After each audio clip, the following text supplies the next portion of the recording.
You're watching Business Access TV. Business Access. Business Access. Business Access. Business Access. You are watching Business Access TV. Business Access TV. Serious about business. Serious about business.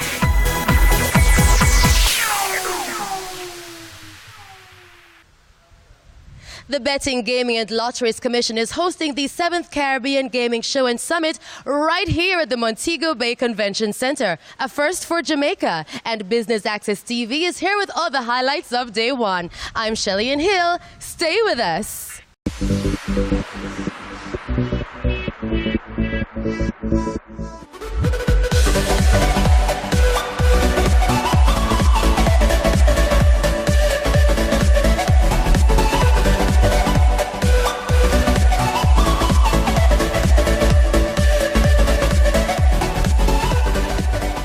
When Elizabeth contacted the BJLC last year to propose hosting the Caribbean Gaming Show and Summit here, the team immediately recognized this as an important opportunity that could contribute to the development of our local industry. They realized that this summit would enable Jamaica's gambling industry to build greater connections with the international gaming industry within the region and beyond, and vice versa, of course. For the past 3 years, the Commission has hosted the BGLC Summit for our local gaming industry. And it is quite logical that the evolution of that event would be exactly what is happening here today. A multinational conference that brings together the Jamaican gaming industry and our colleagues from around the world. We firmly believe that staging the Caribbean Gaming Show and Summit in Jamaica, let's call it CGS 2000 for short, and your presence here today confirms that Jamaica is increasingly gaining the attention of the industry beyond our shores and acknowledges that the island is poised to become another leading gaming enclave in the Caribbean. Hosting CGS 2017 in Jamaica is another step towards achieving some of the Commission's primary aims, mainly to provide value to our stakeholders, to better able to regulate current and future industry opportunities, to prepare to protect the revenue-generating capacity of existing and emerging gaming channels, and to be able to manage risk and challenges, such as those present by anti-money laundering, de-risking, and online gaming. The team at the Betting, Gaming and Lotteries Commission is committed to our duty to ensuring the sustained and orderly development of Jamaica's gaming industry. Events such as these will not only meet that objective, but also serve to keep our stakeholders and the Commission's team members informed about emerging trends and best practice in the global industry. I've joined the Betting, Gaming and Lotteries Commission at an important juncture, as while the team continues to strive to achieve optimal efficiency and productivity and aims to provide a customer-friendly experience to our stakeholders, the impending merger with the Jamaica Racing Commission and the Casino Gaming Commission demands greater emphasis on ensuring we have strong technical and management teams with the right competencies and the knowledge in place.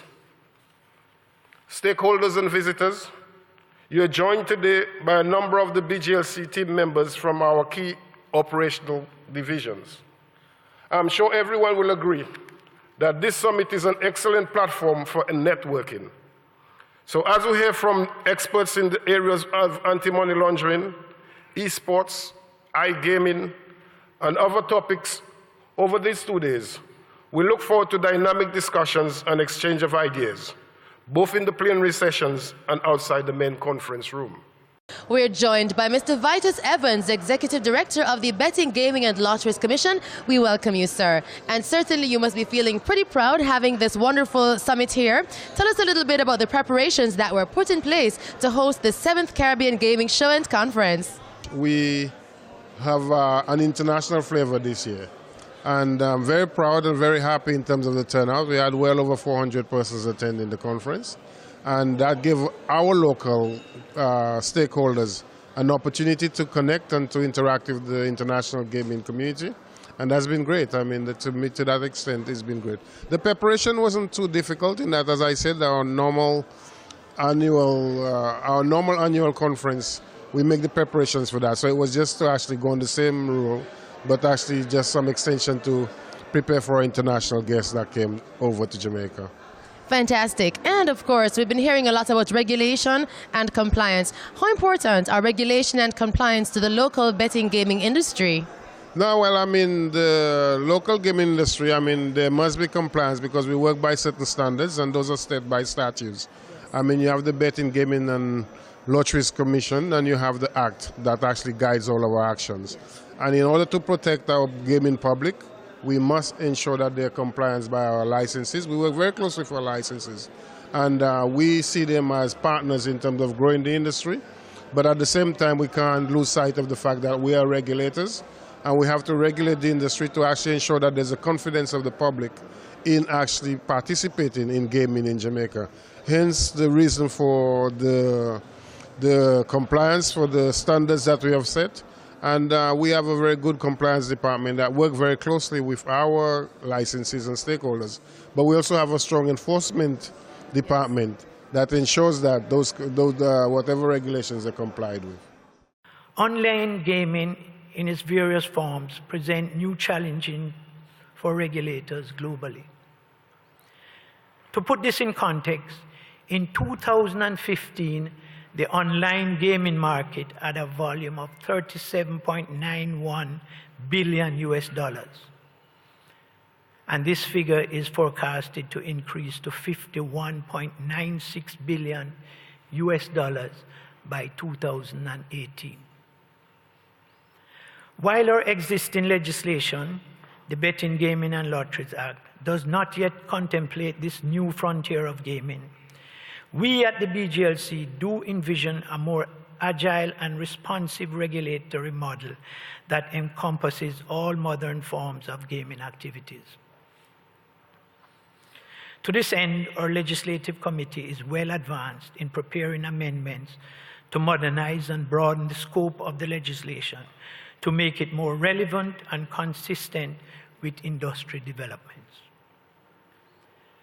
With the global proliferation of internet and mobile gambling in all its various forms, the presentations today by Alex Eigelman of Millennium Esports and Louis Del Valle of Gaming Laboratories International are of particular interest to enlighten us about the developments, opportunities, and challenges of our new variations of gambling products. Alex will reveal to us the excitement of esports, which is rapidly transforming from being a subculture activity to the mainstream, with the demand for gambling on esports following a path of rapid growth. I also look forward to tomorrow's session, where interactive gaming again takes center stage, both at the plenary session and the Caribbean Regulators Forum, with further insights from speakers such as Jason Rosenberg, Keith McDonnell, Kevin Vonasek, and others who will share their insights on lessons learned from other jurisdictions in terms of key elements of the regulations, opportunities that this segment presents, and how challenges are being overcome as other jurisdictions implement regulations for interactive gaming.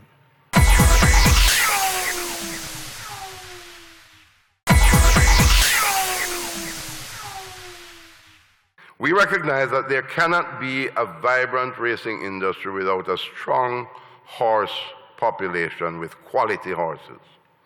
Sustaining and advancing such an industry means capitalizing, have it properly capitalized, and providing the tools and synergies necessary for it to grow.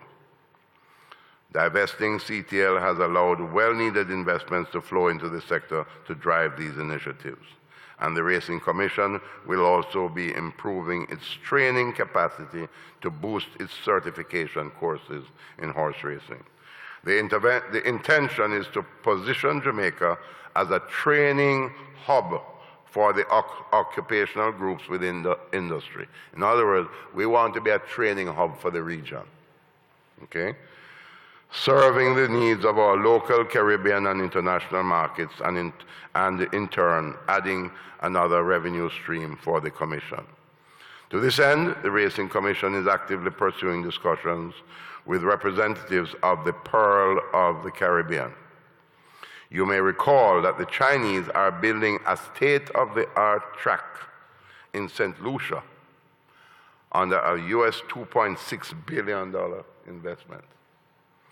The St. Lucian authorities have expressed an interest in partnering with our local training schools to provide certification and training to their jockeys, grooms, trainers, and other racing officials as they position themselves to leverage this investment to develop their industry. These synergies will undoubtedly lead to great revenue and the overall growth of our sector. And you know, as I speak of the region, the truth is that, and I think of the Chinese and their investment in St. Lucia, we have a great partnership with the Chinese in Jamaica as well. And part of that partnership was the construction of a north-south highway that connects our capital city with Ocho Rios, which is part of the tourism capital. But what else does it do, Ed? It also connects Caymanas Track to the tourism area. It now becomes a 45-minute drive from Ocho Rios to Caymanas Park. There you go, Paul. Start promoting among the tourism belt that just take a 45-minute drive on the highway and you're at the Caymanas Track Limited. There you go. I'm giving free consulting advice to Supreme Ventures. Our casino segment is also courting new investors. Since last year, the Casino Commission has met with 2 large international investors, which are now advanced in the preparation of their applications for integrated resort development status. With these developments, as well as the legislation being crafted to support interactive and online gaming, Jamaica's betting, gaming, and lottery sector are indeed positions for growth. As an example of what this sector generates, we can examine the revenue performance in the last few years. For fiscal year 16-17, last year, the gaming sector recorded 111 billion Jamaican dollars in revenue, compared with $91.9 billion in the previous year. This is a 21% increase in revenue performance. The lottery segment posted almost $37 billion in 16-17, some $1.9 billion over the previous year. The betting sector recorded a 12% growth over the $8.9 billion of the previous year to close at $10.04 billion. Now, ladies and gentlemen, we recognize that unscrupulous individuals would want to tap these revenues to fund illegal activities. And that is why the government, through the regulator, increased its surveillance of the industry and will extend all the resources necessary to clamp down on illegal gaming. There is still a lot of work to be done. Remember, illegal gaming also robs the revenue from government, which is critical. There is still a lot of work to be done to increase the level of compliance in the industry, but I'm sure, having witnessed the fallout of de-risking themselves, operators are now taking steps to improve their own mechanisms to this end.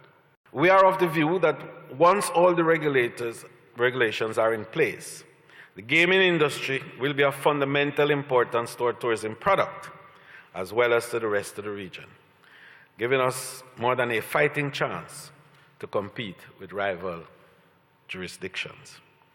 This 2-day gathering will also provide the opportunity to look at and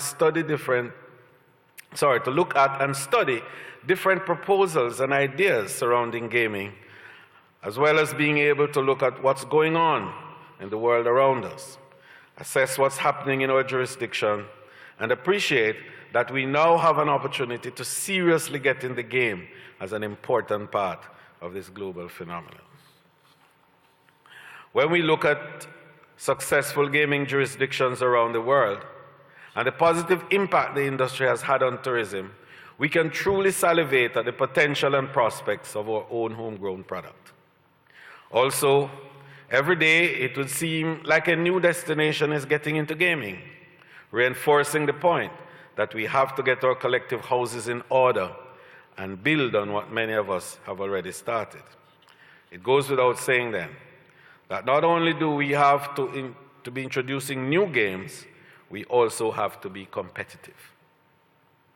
Many of the Caribbean countries that didn't have gaming before are now considering gaming or have introduced gaming.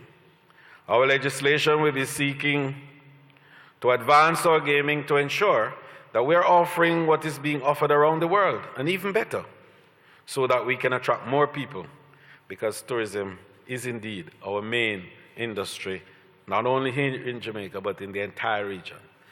And I'm going to, just before I close, tell you in 1 second how critical tourism is for the Caribbean. 16 of the 28 countries in the Caribbean have tourism as their main industry. Tourism contributes more than 40% of the GDP of the Caribbean. 1 in 5 jobs in the Caribbean is tourism or tourism related.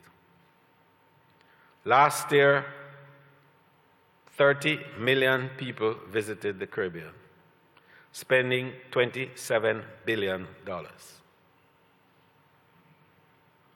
In 16 of the 28 countries, tourism represents more than 54% of their GDP. But there is a little problem. The problem is one word called leakage. That the expenditure from tourism leaks out. And in the Caribbean, we have the highest incidence of leakage. 80% of the dollar goes back out from the Caribbean. In Jamaica, 30%. So we have to find another word to match this word called leakage. And that word is linkage. And it is a linkage that is going to reduce or eliminate, guess what? The leakage. And gaming and attractions and more experiences generated by the people within the Caribbean is central to plugging the leakage. So gaming is a key linkage in tourism that will drive local activity and will enable more of the dollar to stay within our destination. And we're speaking with Javier Chicho Mesere of Golden Race. And of course, he's joining us right here as we explore the wonderful sites. And we want to ask you first and foremost, how is it going so far? Well, it's our first time in a Caribbean Gaming Show, but we are very excited because we have a lot of expectative for the Caribbean market. Yes. And of course, what were your expectations coming into this wonderful summit? Well, there are a lot of operators here. For me, it's really, really good because it's a first time in a summit. We are looking to see a lot of operators for the same place. Yes. That's too important for the gambling company. Yes. We like to enter here to operate. We are keeping in touch with different companies, yes. And we have a good project to do here. Yes. And we spent the best for the gambling show to meet different operators. Yes. Yes. All right, Javier, can you tell us a little bit more about Golden Race and what it's all about? Golden Race is the most important virtual games company in the world. We produced pre-recorded games, 3D games, and mixed. We are the only company in the world who produces with real person and 3D backgrounds.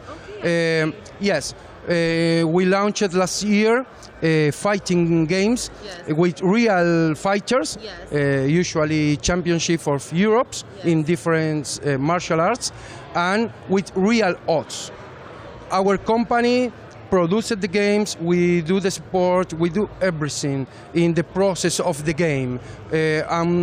We don't operate, we supply the best software in all the world. And we're now joined by Mr. Aaron Gilbert, Operations Director of Ben Industries. Mr. Gilbert, what brings you to Jamaica? Well, firstly, of course, the 7th Annual Caribbean Gaming Summit. Our interest in responsible gaming, as well as, some of the new technologies that are being displayed here, so that we could take that back and somewhat try to enhance or improve on, our industry back home, our gaming industry back home. What were your expectations coming to the summit, and are they being met so far? Well, this is actually my first time to Jamaica, which I must say I'm pretty impressed.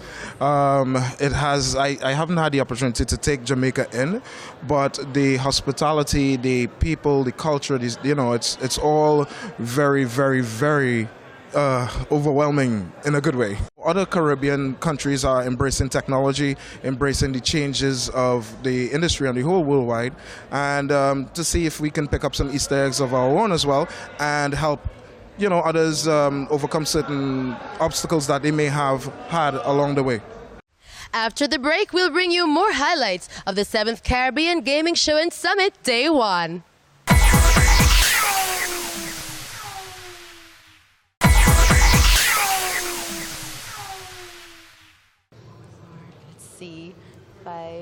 I like that. Welcome back to the 7th Caribbean Gaming Show and Summit. Now, let's get back to the action. Yes.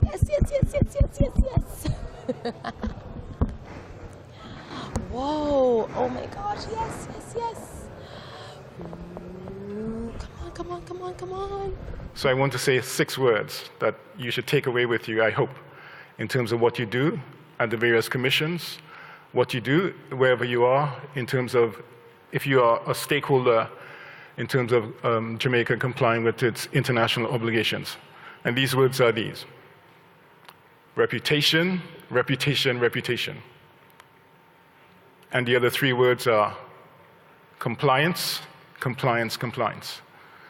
Because if we don't do those things together, then we are placing in jeopardy the economic well-being not only of Jamaica or even of the operators in this sector, but also the Jamaican economy, the ability of the government to meet the day-to-day needs of its citizens in terms of providing jobs, but also the economic well-being of the region as a whole. The interest in gaming can be traced back for 40,000 years, and therefore it's one of mankind's oldest pursuits.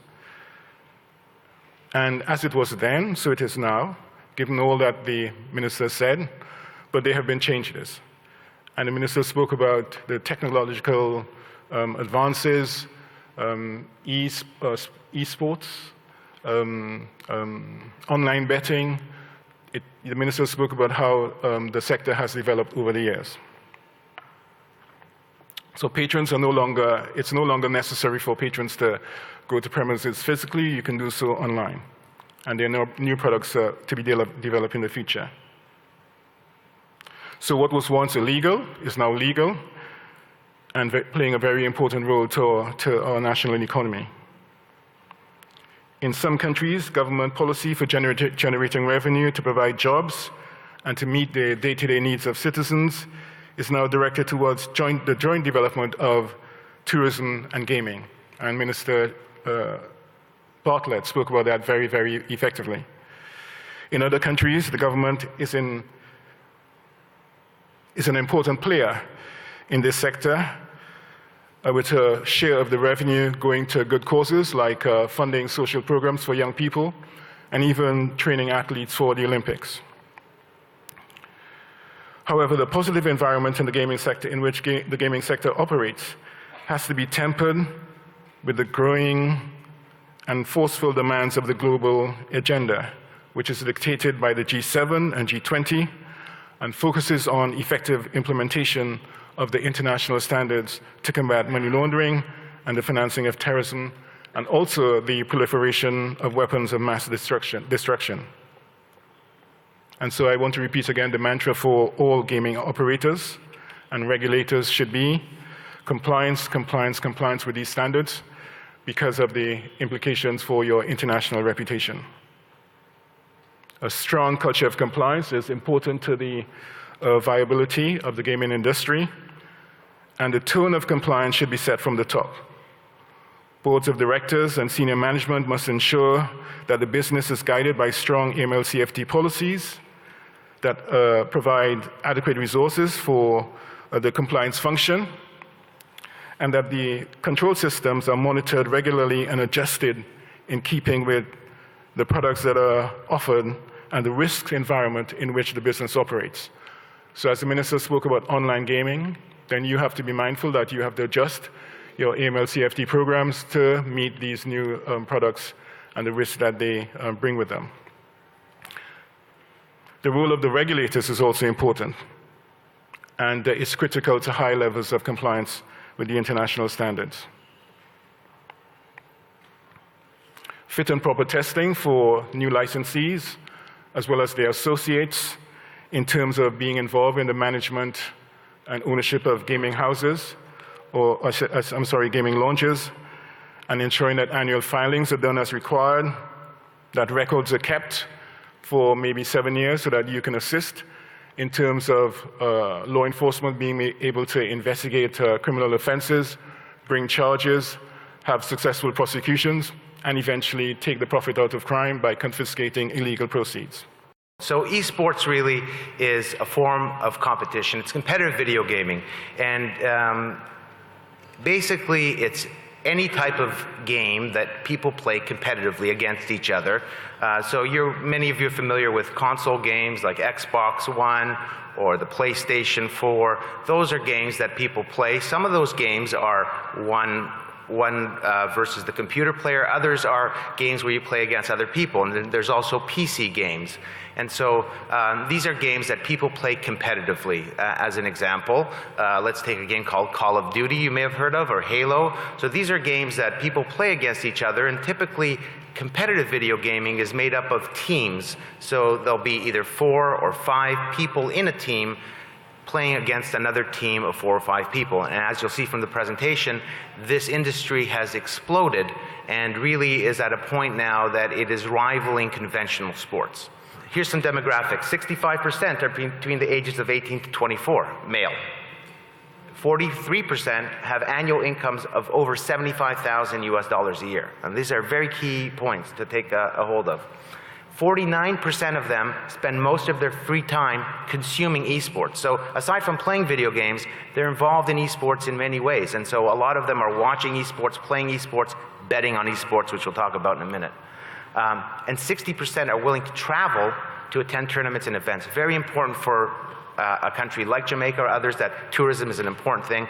You hold a big tournament here, it's no different than a big boxing match, a big UFC fight. People will come to travel and see this event. And so understanding that, people in the travel and tourism segment can understand how they can use this, and we'll talk about it, as a new form of entertainment to attract tourists. This little video, I'm just going to show you quickly. This is our arena in Las Vegas that we built.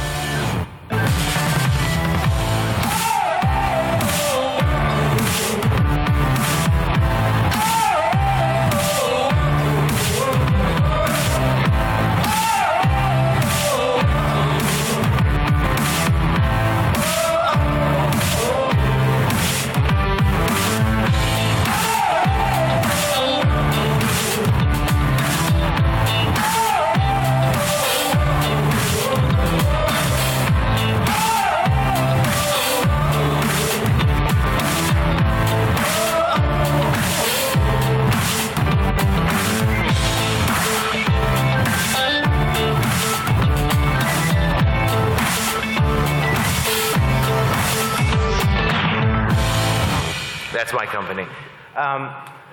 That's a studio, an arena, seats about 1,000 people, right in downtown Las Vegas. Las Vegas, and you'll see in a moment, and Nevada has really pushed esports. It's become a very big focus of the casinos, and I'll explain why. It's entering the mainstream, as I said. Again, quotes from Forbes, we don't have to go into them, but the bottom line is that these events take place in small arenas like ours, but also in big arenas like the Air Canada Centre in Toronto, where 15,000 people came to watch video games, a game called League of Legends, which many of you probably have never even heard of. But it was enough to sell out within hours, and 15,000 people crammed the Air Canada Centre. Same thing with the Staples Centre.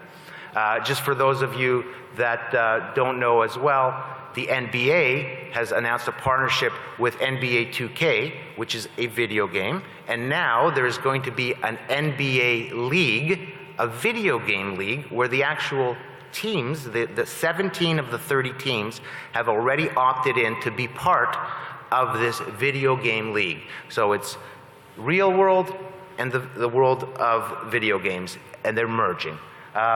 This is a quick video just to show you what an event is like. It's one we did with Microsoft and in our arena in November.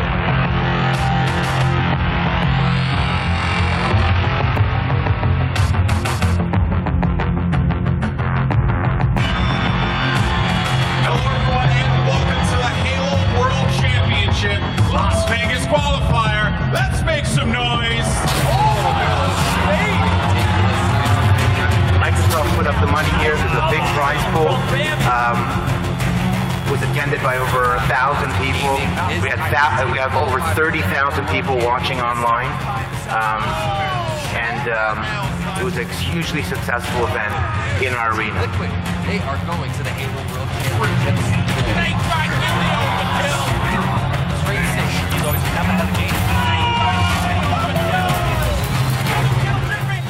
So with that, I'm just going to conclude by saying, esports, if you don't know about it, you better. Weapons free. Contact.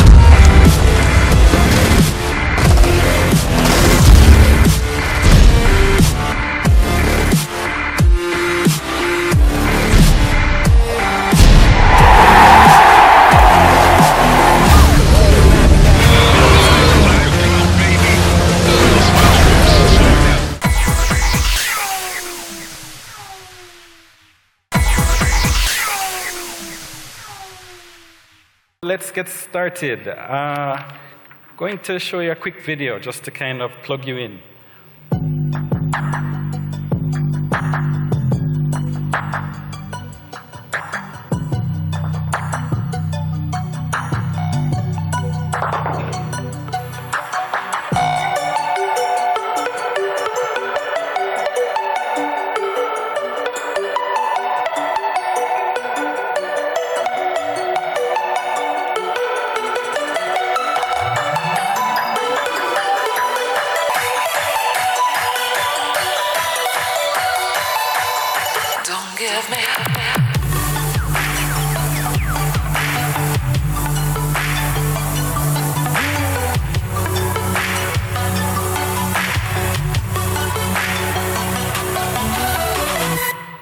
What is virtual reality? VR, as it's known as, fully immersive, and that word is very critical, fully immersive computer simulated environment that gives you the feeling of being in that environment instead of the one you're actually in. It, of course, all starts with your brain and tricking your brain. And I want you to just see how easily this happens in a 2D environment.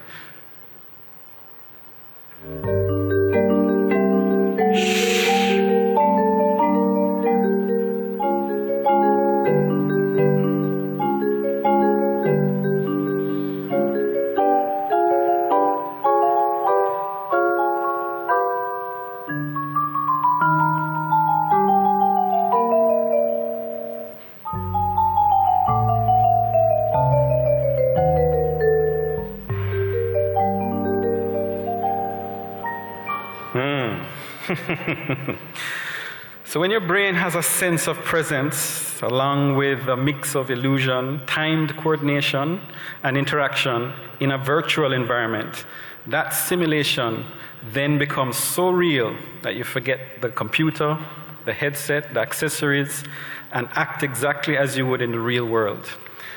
VR is so easy to get started. Here is what we call the headset. You'll need a headset known as a stereoscopic display to make what you see three-dimensional and to give you depth and to what you're looking at is much like you see naturally. If you don't want to spend much on it, you can also use your smartphone. And so you can buy the headsets and plug your smartphone in. There are other sensory stimulations that can be added. So you can have a VR experience with just the headset, but you can imagine how much further immersed you will be if you have audio. So you can use headsets to it, and also to get tactile feedback. So in this case here, you're seeing what we call VR controllers that are used in many demonstrations out there. Along with this, the VR system needs to be able to track your motion. So basically, how does this all work? It all comes together, in essence, tracking your eye and head movements, as well as your controller, your arms.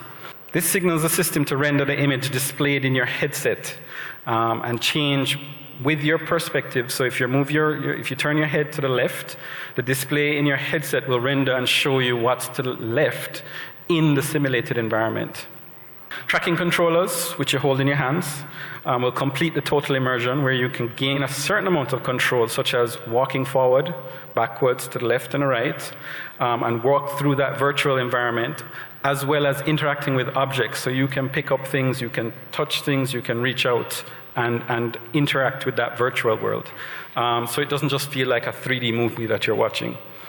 Once you can freely move through that environment and interact with the things in it, your brain can truly perceive that environment or the world as real, or what we call virtual reality.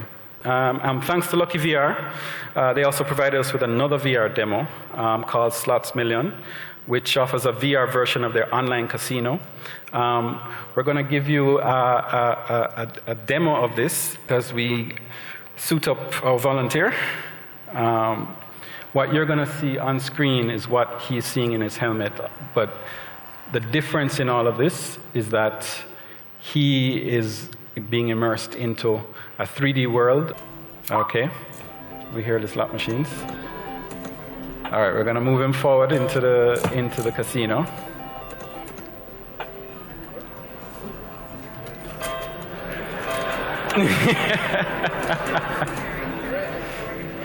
All right. Thaddeus, remember, you don't have to walk. We're going to do all the work.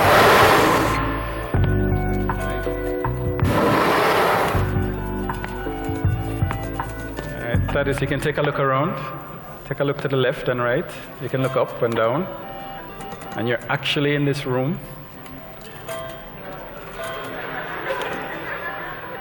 We'll take you to the bar for a drink, but you can do that after.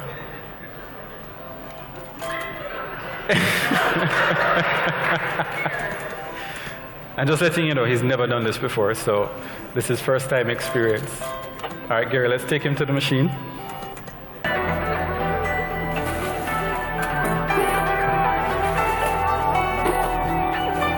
Now you must understand, for him, he is really looking down at a screen, and his natural want is to actually reach out and touch the screen and hold something. So we're in the game.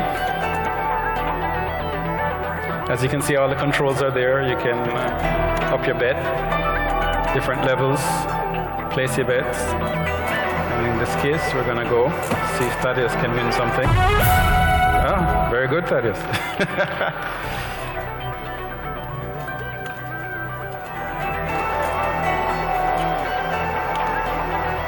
Nothing?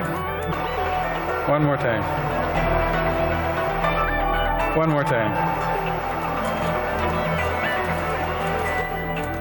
as part of the sports betting opportunity that we see, we're going to show you and introduce to you what Lewis had introduced to you, as well as augmented reality.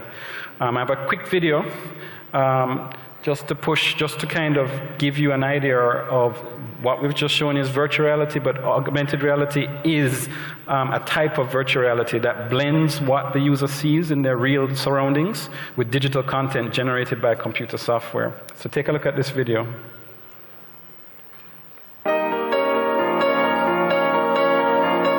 This was happening in a mall.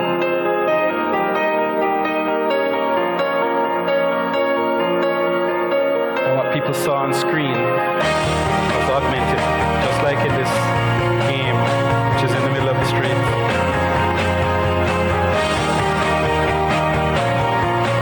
Likewise, back in the mall. And it is interactive. So while you're not immersed in a real world, you're actually augmenting your world.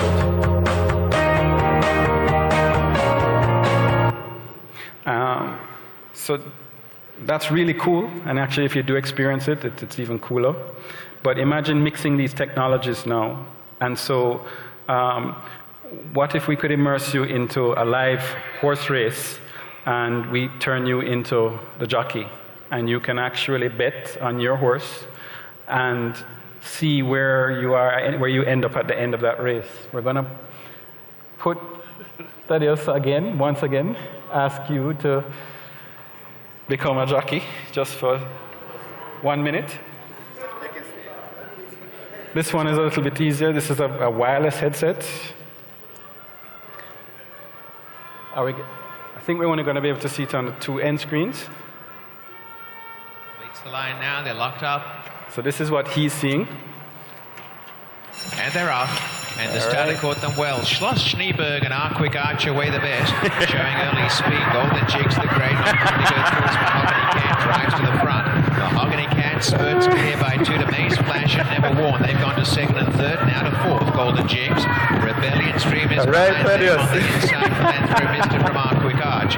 One to Schloss Schneeberg and off the track best of the box around the outside. Tell Thaddeus to look up. Double Eagle. Back to the rear. You'll see the screen at the top above. Thaddeus can actually see where he is in the game. Last. It's Mahogany Cat by a leg as they head to the 3/8. Never Worn 2nd. I think he's riding Rebellion. Golden Jigs 3rd, then Maze Flash. Rebellion Stream is 4 off the pace, running on a bit now. Rebellion's Dream. Couple away, Schloss Schneeberg taking the ground. In the center is Our Quick Arch, the inside. Thaddeus, you can look behind you, know. Look where the other jockeys are. Scraping pain, Mahogany Tell him to look behind him. Trying to be nursed home here. Maze Flash, the inside. Golden Jigs and Schloss Schneeberg. Thaddeus, no matter. He's just going for good.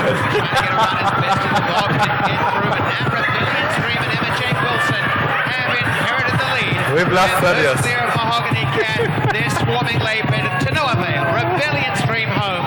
Scores 2 lengths. All right. All right.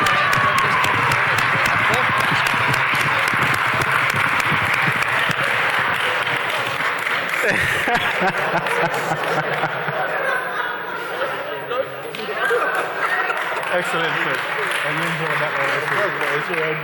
Oh yes. A game of skill contains one or more elements in the design that which can be leveraged by a player to impact the return percentage of that game. So what I'm trying to say is if you have the proper skill in a game, you could win more. If you do not have that skill, you probably can not lose, but win less. Let's put it that way, all right?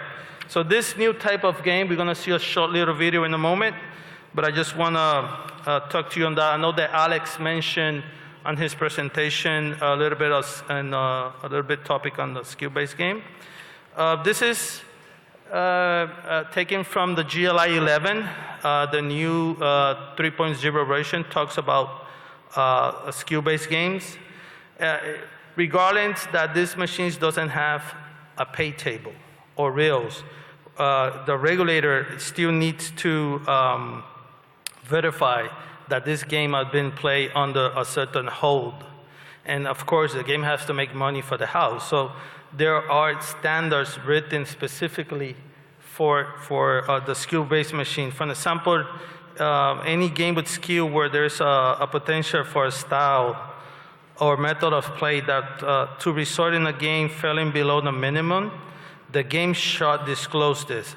So if you're playing a game, a skill-based game, the game will tell you, hey, guy, if you play incorrectly this game, you're going to be playing below the whole percentage of the game. And it's going to be right because it's disclosing you to do this. And again, the reason that I'm talking about this new technology, it is here. We will see it at the show. It is in Vegas. A lot of this new equipment has been implemented, new technology. And I was surprised that when I got in, I saw one of the new augmentation reality equipment here that I'm going to briefly talk because I know that you guys will have a nicer demonstration. But just to demonstrate how quick technology moves, I am about to say about that technology that you be prepared because it's going to be here. And when I walk to the door, somebody was using it here for the demonstration. So all of this technology that I'm going to mention, you will see it soon. Regulators need to be prepared with proper technical standards because some operator, some investor will come to the island and propose the gaming modality. What we've done is we've taken our Frogger game, which is a very famous Konami game, probably the most famous Konami game, and we've turned it into a skill-based video game for money, for real money wagering. In this case, there are no spinning reels. The skill-based part of the game is hopping your frog through the familiar road course and river crossing. The farther you go, the better your upgrade symbols are and the better your prize awards are.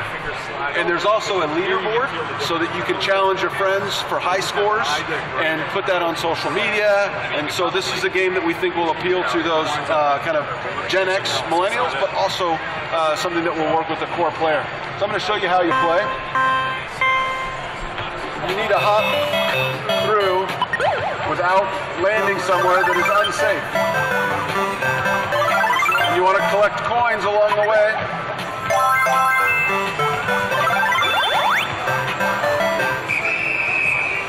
So I got a score of 142,000.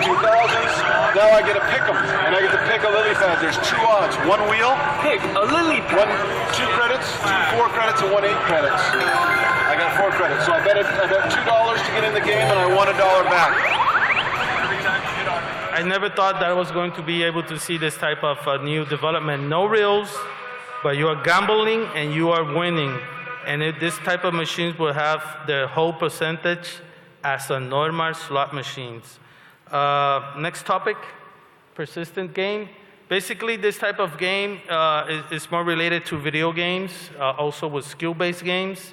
And it's probably everybody knows about this type of games where you play and you can save at the level that you are playing. So when you return to the casino, you can log in using your ID or your customer card for that particular casino or site. You can continue to play where you left. So this is something that regulators need to be an awareness because it will require also some technical standards to ensure that where you actually stay at, it would not have any influence. If let's say that you're winning and then you stop, you don't want that when you return the machine suddenly start behaving different than where you left, right? And that's it from day one of the 7th Caribbean Gaming Show and Summit. I'm Shelly Hill for Business Access TV, serious about business.